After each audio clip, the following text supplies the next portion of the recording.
উচৰ্গী যুতুক দিলা কইনাৰ লগত 15,000 ঘোঁৰা হস্তি 104 দিলা 200 দাসী আতি সুকুমাৰী বিহা কৰি বসুদেৱে গৃহে যাই বেচিতে ৰথত চৰিলা গয়া দৈৱকী সৈতে দেখি কংস ৰাজা ভগিনীৰ প্ৰীতি কৰি ৰথে চৰি ঘোঁৰাৰ ধৰিলা বাঘ জৰি বেঢ়ি যাই সুবৰ্ণৰ ৰথ 100 মৃদংগ গোমুখ শংখ বাৱে নানা মত ঘোঁৰা ডকাই যাই কংস চৰিয়া ৰথত শুনিলা আকাশী বাণী যাখন্তে পথত কৃষ্ণ যাক লয়া যাহ কংস শুনৰে অজ্ঞান এহিৰ অষ্টম পুত্ৰে তোৰ লৈবে প্ৰাণ শুনি আছ নিষ্ফল কংসে খান্দা লইলা তুলি দৈৱকীৰ কেশত ধৰিলা কাটু বুলি অধম আচাৰ কংস কুৰ কুলাংগাৰ বসুদেৱে দেখয় দৈৱকীৰ চিন্তে মাৰ উপশান্ত কৰি তাংক বুলিলা বচন শুনা মহাৰাজা ঘোষ কুলৰ নন্দন মানে দৈৱকীক কাটিব লৈছে বসুদেৱে মানা কৰিছে কাৰণ মানে স্বামীৰ ধৰ্ম পালন কৰিছে আৰু যে পত্নীক যেতিয়া কাটিব লৈছে তেতিয়া মানে বসুদেৱে আগভেটি ধৰিছে আৰু আৰু স্বামীৰ কৰ্তব্যটো তেওঁ পালন কৰিছে কাৰণ নিজৰ পত্নীক ৰক্ষা কৰাটো স্বামীৰ ধৰ্ম সেই কথাটো কৃষ্ণ কৃষ্ণ তুমি যেন ৰাজা তাক ত্ৰিজগতে জানে কৃষ্ণ তোমাৰ গুণ কবীৰ সকলে বখানে কোন হতে ইখানচি তিবে খোজা মাৰ একে স্ত্ৰী জাতি আৰু ভগিনী তোমাৰ কমনে আচৰে পাপ মৰণ ভয়তে জন্তুৰ উপজয় মৃত্যু দেহাৰ লগতে আজি মৃত্যু হৌকনুহি হতে ক অন্তৰে অৱশ্যে মৰণয়াচয় হবে জগতৰে কৰ্মৰ অধীন জীৱ যেতি ক্ষণ যায় এৰৈ পূৰ্ব দেখা আউৰ শৰীৰ কপাই যেন জোকে তীৰ্ণ পাইলে এৰৈ আউৰ তীৰ্ণ জীৱন মৰণ সপনে এৰে নুহি ভিন্ন দৈৱকীক যেতিয়া মাৰিবলৈ লৈছে কংসই খান্দা তৰোৱাল উঠাই তেতিয়া বসুদেৱে এইটো পৰম তত্ত্ব জ্ঞান যি পাৰমাৰ্থিক তত্ত্ব জ্ঞান কংসক বুজাইছে যে জীৱৰ এনেও এদিন মৰণ আছে তুমি যে ইয়াক কাটিবলৈ লৈছা মাৰিবলৈ লৈছা তোমাৰ পাপ হ'ব গতিকে তুমি এইটো পাপ কিয় কৰিছা কাৰণ এদিনতো তেওঁ এনেও মৰিব এই দেহাটোতো এনেও এদিন ত্যাগ কৰিবই লাগিব যেন জোকে তীৰ্ণ পাইলে এৰয় অপৰ জীৱৰ দেহাৰ জানা সেই পতন্ত হয়নে বাৰু এইটো গীতাত কৃষ্ণই অৰ্জুনকো কৈছে যে বসংসি জীৰ্ণানি যথা বিহাই নবানি গৃহান্তি নৰুহু পৰাণি তথা শৰীৰাণি জীৰ্ণাত বিহাই নৈনানি সঞ্জাতি নবানি দেহি। তাৰমানে যেন নৱ বস্ত্ৰক পুৰুষ পিন্ধে আগ, পুৰাতন বস্ত্ৰ পাছে কৰে পৰিত্যাগ, যেন যুগে তীৰ্ণ পালে এৰয় অপৰ। এই যে যিটো তত্ত্ব, এই কথাটো আমাৰ বহুত মানুহে নজনাৰ কাৰণে আজি বহুত মানুহে ভাবে যে মই এই শৰীৰটো পাইছোঁ, মই বহুত দিনলৈকে জীয়াই থাকিম, মই কোনোদিন নমৰোঁ, মোৰ ধন টকা পইচা কোনোদিন ক্ষয় নহ'ব। এই যিটো ভাৱনা, এই ভাৱনাবিলাক ভকতে কিন্তু ত্যাগ কৰে। তাৰমানে আচল ভাৱনাটো ত্যাগ কৰি আমাৰ বৈৰাগ ভাৱটো আহিব লাগে। আজি মাটি সম্পত্তি বাৰী ঘৰ দুৱাৰ, আজি 70 বছৰ এই সম্পত্তিটোৱে আমাৰ নিজৰ কথাটো কৈছে। এই সম্পত্তিটোৱে বেলেগৰ আছিল, হয়নে বাৰু? আজি বেলেগৰ হৈ গ'ল, কাইলৈ আকৌ বেলেগৰ হৈ যাব, হয়নে বাৰু? কোনোতো শাশ্বত নহয়। সেইকাৰণে যত সাঞ্চা ধন ধান সবে অকাৰণ, শাশ্বত নহয়। এই তত্ত্বটোকে বুজাবৰ কাৰণে বসুদেৱে কংসক আধ্যাত্মিক তত্ত্বৰ যোগেদি এই কথাটো কৈছে। যদিও কিন্তু তেওঁ এইটো মানিব অলপ দেৰিৰ কাৰণে। নাৰদে গৈ কিনে আকৌ ঘটনাটো লগাই দিব। কৃষ্ণ যাওক। হেন জানি দ্ৰোহ নিচি তিবা কেৱে কাৰ, যিটো জনে কুশলক চিন্তে আপোনাৰ, হেন জানি দ্ৰোহ নিচিন্তিবা কেৱে কাৰ, ইহ পৰ লোকে নাহি দ্ৰোহীৰ কল্যাণ, ৰাম বিস্তৰ কহিবু কিবা তুমি সৰ্বজান, তোমাৰেহে কনিষ্ঠ ভগিনী জীও প্ৰায়, হেন জানি আংক কাটি বাক নোযোৱাই, সেমিও কৰা যা তুমি দিন দয়াহিল, ৰাম আগ পাছ চিনাই আৰু বিস্তৰ বুলিল, কৰিলা কাকুতি তাংক অনেক কাৰুণে, তথাপিতো দৈৱ কি নেৰিল দাৰুণে। নিজৰ ভনীটোক চুলিত ধৰিছে, কাৰণ দৈৱবাণীটো কৈ দিলে ন, দৈৱকীৰ অষ্টম পুত্ৰ তোমাৰ মৃত্যু হ'ব, তোমাৰ মৃত্যু হ'ব বুলি এইটো দৈৱবাণী কৈয়ে দিলে নহয়। আৰু দৈৱবাণীটো মিছা নহয়। কংস ভয় খাই গ'ল, এতিয়া ইয়াক যদি না ৰাহেগা সাপ না বাজেগা, না ৰাহেগা বাঁচ না ৰাহেগা বাঁচুৰি, এনেকুৱা কৰি ইয়াকে কাটি পেলাওঁ বুলি আৰু চুলিত ধৰিলেই নহয়। কিন্তু কাকতি মিনতি যিটো স্বামীৰ ধৰ্ম সি পালন কৰিছে, কিন্তু কৰাতটো মানে বহুতখিনি আধ্যাত্মিক তত্ত্ব জ্ঞানৰ যোগেদিও বুজাইছে যে একে স্ত্ৰী জাতি তাকো দুৰ্বল, আৰু তোমাৰ সংবন্ধটো কিন্তু ভগিনী, সৰু কনিষ্ঠ ভগিনী, একেবাৰে সৰু ভনী, গতিকে ইয়াক মাৰি তুমি আৰু কি অপৰাধ কৰিব বিচাৰিছা? আৰু তুমিতো দেহৰ ৰজা, এজন পৰাক্ৰম ৰজা, হাজাৰ হাজাৰ তোমাৰ বল আছে, তুমি সেই সৰু এজন প্ৰাণী এটাক মাৰি বধ কৰি তুমি কি উপকাৰ সজিবা? দ্ৰোহীহাৰক আকৌ গোটেই জগতটোতে দ্ৰোহীহাৰজনক কিন্তু ক্ষমা নকৰে। ইহকাল পৰকাল সকলোতে তোমাৰ মানে লঞ্চনা বা লাজ দিব তোমাক, হয় নাই? তোমাৰ বদনামটো থাকি যাব, এৰি দিয়া। যাওক কৃষ্ণ।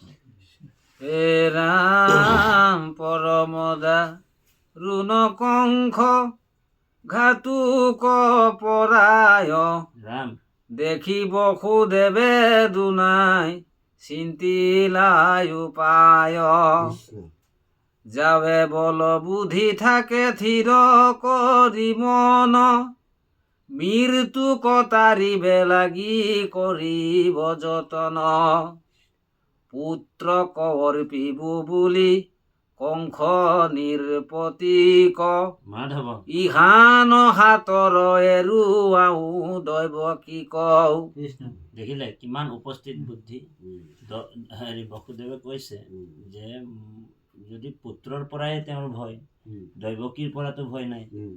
দৈৱকীৰ পৰা ভয় নাই যেতিয়া পুত্ৰৰ পৰা ভয় আছে, পুত্ৰবিলাককে তাক দান দি দিম বুলি তথাপিও মানে নিজৰ পত্নীৰ প্ৰাণটো ৰক্ষা কৰিম বুলি আগবাঢ়িছে কৃষ্ণ। কিবা দৈৱকীৰ গৰ্ভে পুত্ৰ নোপূজয় মাধৱ কিবা কংস মৰিয়াগে যায় জমালয়। কোনটো ঠিক নাই। কংসে যেবে নমৰয় পুত্ৰ হুৱে জাত মাধৱ তাৰ হাতে হুৱৈ কিবা আৰে কন্ধপাত। কোনে বুজিবে কবি পৰিত দৈৱ গতি মাধৱ হেন পৰা মৰিষ কৰিয়া মহামতি। কোনে কেনেকে মৰিব কোনো জানে, এই কথাটো কৈছে। হয়তো কংসই আগত মৰি যাব আছে, মোৰ ল'ৰাও জন্ম নহব আছে, এনেকুৱাও ভাৱনাবিলাক আহিছে। যাওক। দহে অন্তগ্ৰতে মন মুখত হাহন্ত ঘাতুক কংস কহে নশুনাই বুলি লন্ত। মাধৱ শুনিলা ৰাজা যেন আকাশী বচন কৃষ্ণ দৈৱকীত সন্তে নাহি তোমাৰ মৰণ। আহান পুত্ৰত যেবে ভৈল মৃত্যু ভয় সুম্পিবু তোমাত উপজিলে পুত্ৰ ছয়। হেন শুনি দৈৱকী কয়েৰি মহাবলী পৰিৱৰ্তি আপোন গৃহক গৈলা চলি। দেখি বসুদেৱে মনে মহাতুষ্ট ভৈলা ভাৰজাক সহিতে নিজ মন্দিৰক গৈলা। কতু দিন অন্তৰে দৈৱকী মহাধৈনা কৃষ্ণ জন্মিলন্ত অস্ত্ৰ পুত্ৰ আৰু এক কইনা। কীৰ্তি মন্ত্ৰ নামে পুত্ৰ ভৈল প্ৰথমত কীৰ্তিমন্ত নামটো বসুদেৱে দিলা নিয়া কংসৰ হাতত।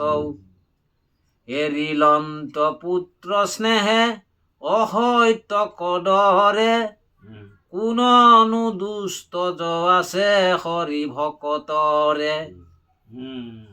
যিজন নৰ মন মগ্ন ভৈল কৃষ্ণ পাৱে মাধৱ আন কোন বস্তু সিটো মুখ্য কোন চাৱে। কৃষ্ণ কৃষ্ণ মায়াৰ ৰচনা পুত্ৰ ভাৰ্যা ধনজন জানি সবতে যি ভজা কৃষ্ণৰ চৰণ। বসুদেৱ যিহেতু হৰিৰ ভকত, তেওঁ নিজৰ পুত্ৰটো কিমান সাহসত জীৱন ল'ৰা প্ৰথম জন্ম হৈছিল, এই প্ৰথম ল'ৰাটোকে লৈ গৈ কিনি কাক দি দিছে, ঘাতুক কংসক দি দিছে। এই ইয়াৰ পৰা ইয়াৰ আধ্যাত্মিক তত্ত্বটো কৈছে আমাক যে হৰি ভকতৰ কোনো মানে ভয় নাই, দুৰ্লভ বস্তু কি আৰু এইটো আৰু ল'ৰা ল'ৰা আৰু দি দিছে আৰু অৰ্পণ কৰিছে। গতিকে আমিও মানে পুত্ৰ এতিয়া আজি আছে কালি নাই, যি পাইছে মানে সকলো বস্তু ভগৱানকে অৰ্পণ কৰি যাব লাগিব। সেই কথাটোকে ইয়াত তাত্ত্বিক দিশটো বৰ। হৰি ভকতৰ কাৰণে একোৱে নাই মানে। এতিয়া আমি সেই মায়াটোত সোমাই আছো নাই, ল'ৰাটো কিবা এটা হৈ গ'লে ইছ ৰাম ল'ৰাটো কি হৈ গ'ল, ছোৱালীজনী কিবা এটা হ'লে ছোৱালীজনী কি হৈ গ'ল, এনেকুৱা ভাৱনাবিলাক যে আহি আছে। তো হৰি ভকত মানে যিজন হয় একান্ত ভকত, তেওঁ মানে এইটো মানে কিবা এটা যদি ল'ৰাটোৰো হয় ছোৱালীজনীৰো হয়, তেওঁ দুখ নকৰে অন্তৰত, কাৰণ ভগৱন্তৰে বস্তু ভগৱানে লৈ যায়। আপুনি কিমান সাহসত তেওঁ বসুদেৱে দি দিছে। সেইকাৰণে ইয়াত কৈছে এইটো আকৌ আপুনি হেৰি অকণমান কৈ দিয়কচোন কথাৰে, এই পাঠ কৰি কৈ দিয়ক 4 লাইনৰ 8 লাইনৰ আগত। কতু দিন অন্তৰে দৈৱকী মহাধৈনা কৃষ্ণ জন্মিলন্ত অস্ত্ৰ পুত্ৰ আৰু এক কইনা। কীৰ্তি মন্ত্ৰ নামে পুত্ৰ ভৈল প্ৰথমত বসুদেৱে দিলা নিয়া কংসৰ হাতত। এৰিলন্ত পুত্ৰ স্নেহ হয়ত কদৰে কোননো দুষ্ট জ আছে হৰি ভকতৰে। যিজনৰ মন মগ্ন ভৈল কৃষ্ণ পাৱে আন কোন বস্তু সিটো মুখ্য কোনো চাৱে মায়াৰ ৰচনা পুত্ৰ ভাৰ্যা ধন জন ৰাম জানি হব তেজি ভজা কৃষ্ণৰ চৰণ কংখে বোলে বসুদেৱ কিনো পৈ নহালি এৰি দিলা পুত্ৰ কহৈতক প্ৰতিপালি হাঁহি বোলৈ নিয়া ইটো সৱাল তোমাৰ আতহন্তে কিছু ভয় নাহিকে আমাৰ কংস আকৌ দিহে দিলে এই বোলে ইয়াৰ পৰা মোৰ ভয় নাই না 8 নম্বৰ ল'ৰাটোৰ পৰাই ভয় আছে তোমাৰ অষ্টম পুত্ৰ ভয়ৰে দিবা আনি সেহিয়ে মোহুৰ মৃত্যু শুনি আছো বাণী সেইটোৱে কাল কংসৰ কাল সেন শুনি বসুদেৱ পুত্ৰ কুলে ধৰি ৰাম আপোন গৃহক গৈলা মনো পৰিহৰি নগৈলা সঞ্জাত কুৰ কংসৰ বচনে আন বুলি আন কৰ অসতি দুৰ্জনে শুনিও সৰ্বজনে কৃষ্ণৰ চৰিত হাত পৰে আন পুণ্য নাহিকে কলিত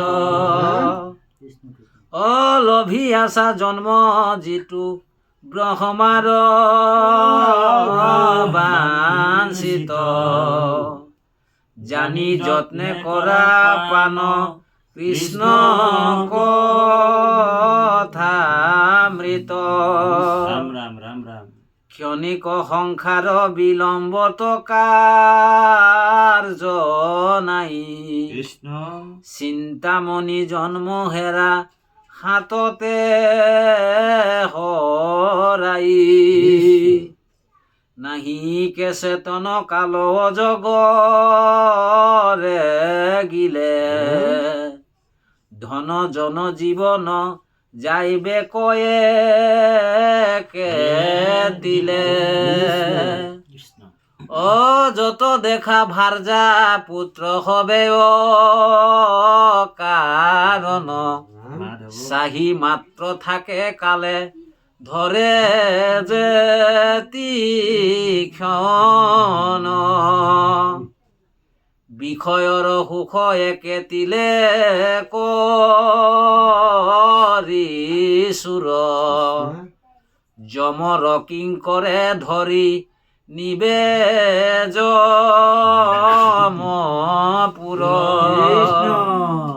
যমৰ মূৰ্তিক দেখি হৰাইবে চেতনা দুৰ্ঘোৰ নৰকে পেলাই বে বুজাইবে যাতনা হেন জানি কৃষ্ণৰ চৰিত কৰাহাৰ কৃষ্ণ তেবেহে তৰিবা ঘোৰ সংসাৰ নিকাৰ বিচাৰি শাস্ত্ৰটো পাইবা এহিহে যুগুতি কৃষ্ণৰ নামেহে সাধে ভুকুতি মুকুতি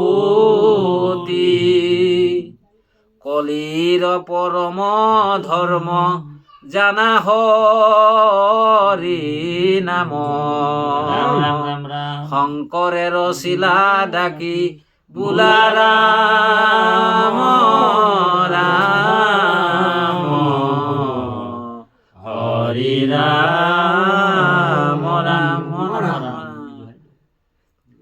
বিচাৰি শাস্ত্ৰটো পাইবা এহিহে যুগুতি কৃষ্ণৰ নামেহে সাধে ভুকুতি মুকুতি ৰাম কলিৰ পৰম ধৰ্ম জানা হৰি নাম শংকৰে ৰচিলা ডাকি বোলা ৰাম হৰি ৰাম ৰাম ৰাম জয় ৰাম জয় নারায়ণ জয় কৃষ্ণ জয় জগৎগুরু ও হরি ও রাম অপরাধ বিনাশন তজু নাম নারায়ণ জানি নামে পখিলু হরণে আনগতি নাহিকে মরণে অপরাধ ক্ষমা কৰি তুমি দয়াশীল হৰি মোক ৰক্ষা কৰিও চৰণে ৰাম মোক ৰক্ষা কৰিও চৰণে কৃষ্ণ হৰি ও ৰাম শ্ৰীমন্ত শংকৰ হৰি ভকতৰ জানা যেন কল্পতৰু তাহান্ত বিনাই নাই নাই নাই আমার পরম গুরু রাম তাহান্ত বিনাই নাই নাই নাই আমার পরম গুরু কৃষ্ণ হরি ও রাম কৃষ্ণ গুরু শংকৰ মাধৱ মাধৱ মাধৱ কৃষ্ণ কৃষ্ণ কৃষ্ণ